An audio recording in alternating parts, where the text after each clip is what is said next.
Matagal na ako nagsasabi, sir. Matagal na ako nagsasabi na magpa-drug test na kami lahat. Inaantay ko lang talaga si BBM at yung Office of the President na magsabi na magpa-drug test na. Kahit ngayon pa, magsabi sila na magpa-drug test tayo. Magpa-drug test, walang problema sa akin yun. In fact, kami din sa Office of the Vice President, handa kami na magpa-drug test lahat. Ang Banateros po sa SMNI, ma'am, may we have your reaction po doon sa naging hakbang ni Marcos Jr. to investigate contractors on the flood control project. Sa tingin niyo, ma'am, mas dapat imbestigahan at panagutin ang mga kongresista na involved sa anomalous project kaysa sa mga contractors? Well, lahat sila dapat. No, hindi lang yung mga contractors dahil yung mga contractors ay mga tauhan din sila ng mga members of the House of Representatives. Kung maalala ninyo, meron akong ginawa na interview noon kung bakit ako umalis sa Department of Education. Binagyat ko doon na 2 tao lang ang nagde-decide sa budget ng Pilipinas. Yun ay si Martin Romualdez at si Zaldico. At yung mga kasamahan nila o mga grupo nila, kasama din nila yon sa paghati-hati noong budget ng Pilipinas. Dahil nakita namin yon sa Department of Education, nabanggit namin yon kay BBM na ganun ang ginawa, pero noon ay wala siyang reaction. Tapos bigla ngayon, meron na siyang reaction. Paniwala ko, ginagawa nila yan para lang sabihin sa susunod na baha na, tingnan nyo, may ginawa naman kami. Pinaghahandaan niya lang yung excuse niya para sa susunod na baha. Ma'am, in the recent survey of WR Numero Research, you appeared as the early frontrunners for the 2028 national election. Despite of the issues, ma'am, you are taking the lead nationwide with 31.4%. Sapat na ba itong numbers, ma'am, to convince you to run as president? Ang problema ko kasi sa mga surveys ba, kasi hindi ko alam kung reliable sila or hindi, kung anong survey man yun, no? Pero assume na lang natin na very reliable yung survey na yan. Una, yung pagpapasalamat ko sa ating mga kababayan sa patuloy nila na pagtitiwala kahit na tuloy-tuloy yung atake at paninira sa akin at sa aming opisina sa Office of the Vice President.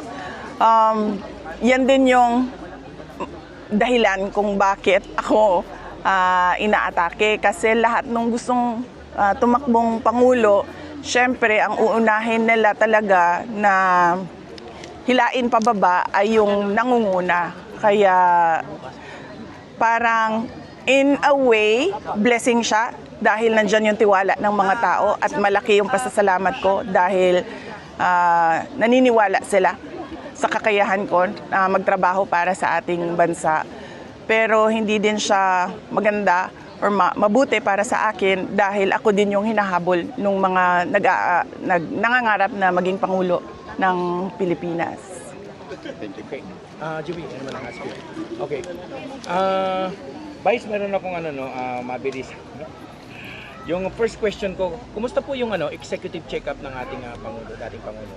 Yung medical check-up? Hindi ko po, wala po akong update, wala po akong balita na meron siyang executive check-up na ginawa. Pero yung sa ano po ninyo, na-meet nyo siya, no? Yung aura nung health niya. Para sa akin mas okay siya ngayon kaysa sa noon. Noong nakakasama ko siya noong buong taon ng 2024, kung saan buwan-buwan namin pinaplano yung elections sa Davao City, yung nakaraang elections, kung paano gawin yung kampanya, yung election, lahat yon. Buwan-buwan namin yun pinagmimitingan nung 2024.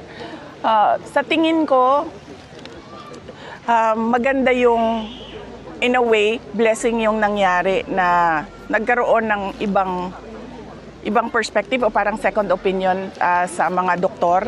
Nagkaroon ng doktor dito sa Netherlands dahil baka siguro na-review yung mga gamot na ibinibigay sa kanya. Kasi napansin ko, mas, although pumayat siya, syempre, dahil yun sa pagkain, pero yung kanyang, yung kanyang mood at yung kanyang disposition ay mas better compared noon. In fact, noon si PRD is very aggressive and madaling mag-init ang ulo. But ngayon, kalmado siya. And tinatanong ko sa kanya, yung mga sakit ng ulo mo ba dati or sakit ng likod mo, yung cramping mo, nagka-cramps yan siya eh. Sabi niya, nagtataka din siya kasi nawala. So feeling ko dahil yon sa treatment plan ng doktor niya ngayon, ng medical officer ng detention unit. So on that note, truly nagpapasalamat kami sa detention unit dahil nakikita ko naman na inaalagaan nila si Pangulong Duterte. Ito po, ano po yung komento ninyo sa sa mga congressman at mga senador na gustong ituloy ang impeachment sa kabila ng pagbasura ng Korte Suprema na unconstitutional yung article of impeachment? Kahit ako man, gusto ko ituloy yung trial kasi sabi ko nga, diyan lang ako makakapanigurado ba na masasagot ko yung mga katanungan nila at yung mga atake nila diyan na forum na yan sa trial. Pero kailangan natin respetuhin yung mandato ng Supreme Court at yung mandato ng Senate of the Philippines pagdating sa mandato ng Supreme Court pagdating sa desisyon sa constitutional questions at mandato ng Senate of the Philippines pagdating sa kung gagawin o hindi yung trial, yung impeachment trial. Ito po, may question ako, nasa inyo ho, kung sagutin nyo, hindi Reaction po ninyo doon sa pagmamak ni Vice Ganda kay dating Pangulong Duterte? Hindi ko... Sigurado ako kung si Pangulong Duterte yon, wala lang yan sa kanya. Kasi sanay siya dyan eh, politiko siya eh. Kahit man ako, merong nagganyan sa akin, wala lang yan sa akin eh. Hindi ko pinapansin yan. Kung tama ba o mali, sa kanyang na lang siguro yun, personal na desisyon yun. So, kung ginawa niya, so sa paningin niya, tama yun. Okay. Nagmungkahi si Senator Miguel Zubiri tungkol sa mandatory drug test ng kanyang staffs, at hiniling niya sa lahat ng staff ng Congress at Senate na gawin din ito. Nakahanda din po ba kayo na magpa-drug test sa maging mga staff ninyo? Hihilingin din po ba ninyo sa first family na sila rin ay magpa-drug test? Matagal na ako nagsasabi, sir. Matagal na ako nagsasabi na magpa-drug test na kami lahat. Inaantay ko lang talaga si BBM at yung Office of the President na magsabi na magpa-drug test na. Kahit ngayon pa, magsabi sila na magpa-drug test tayo.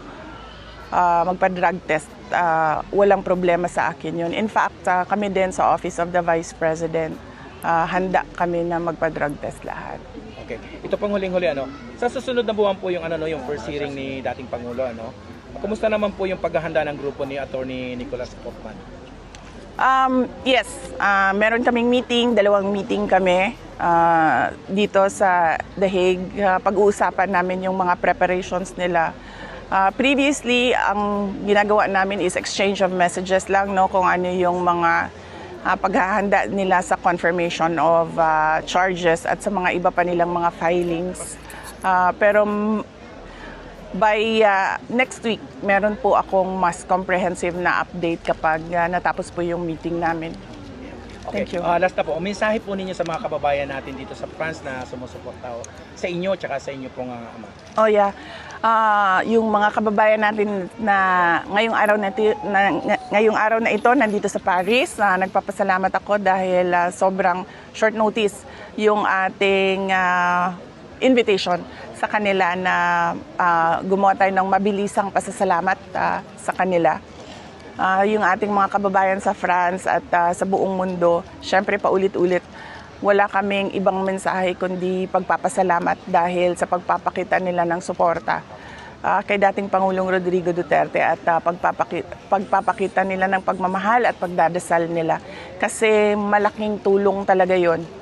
Naniniwala talaga ako na, tulad ng impeachment ko, sir, wala kaming ginawa noon eh. Wala kaming ginawa sa Supreme Court, wala kaming ginawa sa Senate dahil sinabi ko sa mga kasamahan ko, hindi natin kayang labanan 'yan kasi nakaupong presidente yung kalaban natin.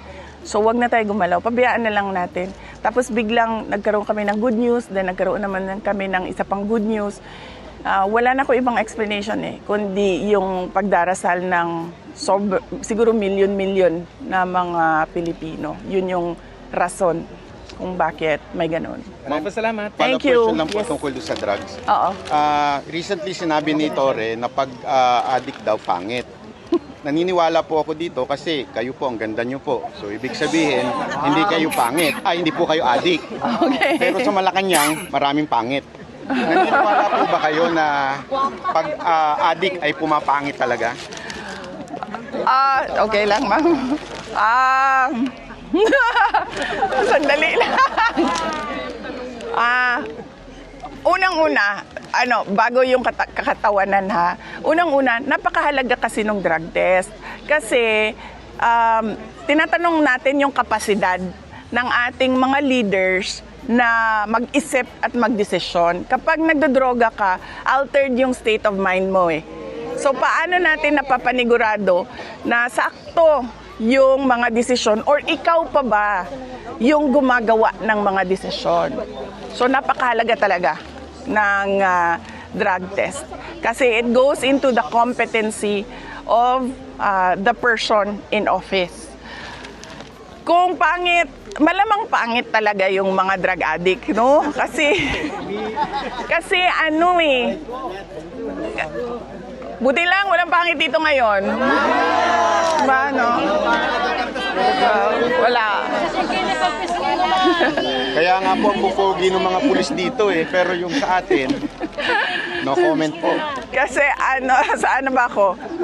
Malamang papangit ka talaga pag addict ka kasi, 'di ba yon, hindi ka kumakain ng maayos, hindi ka natutulog ng maayos. At wala nang laman yung utak at tiyan mo niyan eh. Kasi 'di ba na lang 'yan, para kang zombie, para kang tulala lagi pag nagdodroga ka. So, oo, kasi nangingiwi ka na kasi nga wala nang vitamins and nutrients yung katawan mo. Kaya totoo yan talaga. Papangit talaga yung mga addict, pangit talaga sila. Salamat po. Thank you, ma'am.